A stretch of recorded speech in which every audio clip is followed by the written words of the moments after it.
It looks like, according to what the president's saying, is you're going to more than over deliver once again on this 200 million shot target. By the 100 days, you will have gone beyond that. At what point do you think we will have reached everyone who is now eager to get the shot, leaving whatever margin of vaccine reluctant are still there? Well, to take stock of where we are, we just announced that we hit our 150 millionth shot, which translates roughly into about 76% of seniors have had their first shot.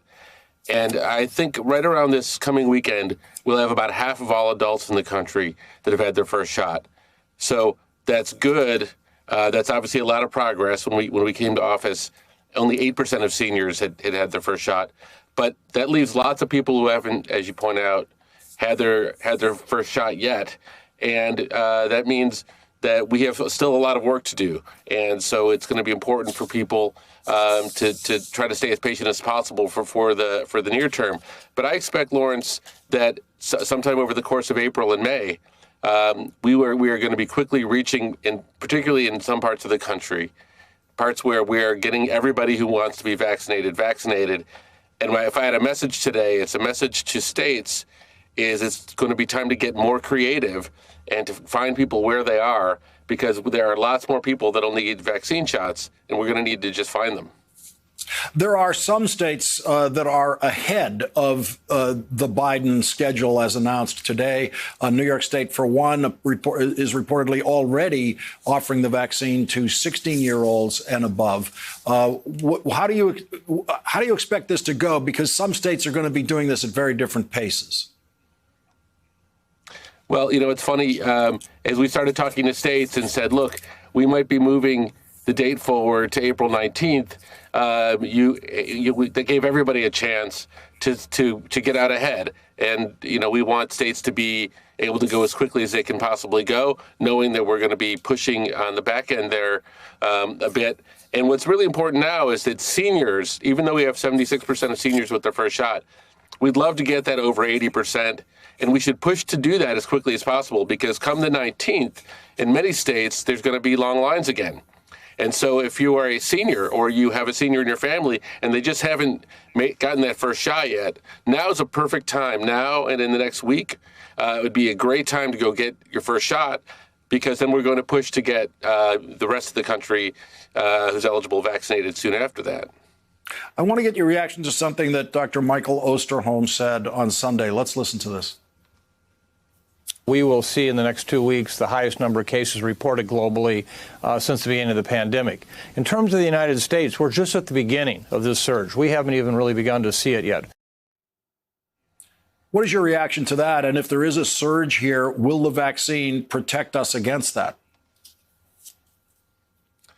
Well, I think it already is. I think if we had not had the rate and the level of vaccinations that we've had so far, it would look a lot more like it does in Europe right now, where you've got much higher peaks. We have seen some increases, and I think it's important that we take stock of the fact that even with all these vaccinations, we're seeing a slight uptick. We're averaging in the 60,000 cases a day. But if we keep accelerating our vaccinations, and one of the reasons why the president is pushing so hard to do more vaccinations, why we've done a day with over 4 million vaccinations, is because if we can accelerate our vaccination, we can meet and beat the threat. So there's plenty of people out there with plenty of projections. No one knows the future. What I can tell you is that if we hadn't vaccinated 76% of seniors and we hadn't vaccinated now close to half of adults, we'd be in a much, much worse situation. So let's get the rest of the way there. How far away are we from knowing how effective the current vaccines are against the variants that have developed after those vaccines were developed? That's a great question, Lawrence.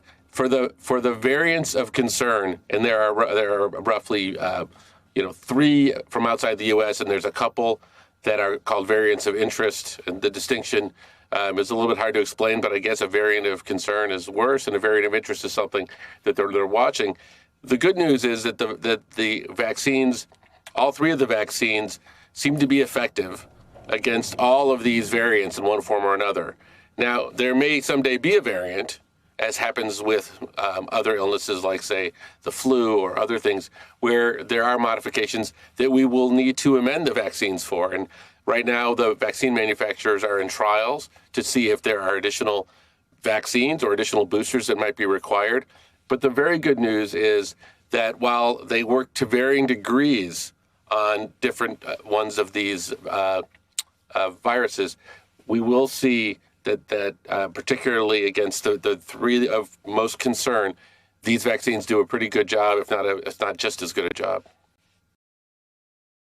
Hey, thanks for watching our YouTube channel. You should know that you can follow today's top stories and breaking news and catch up on your favorite MSNBC shows all in one place. Download the NBC News app today.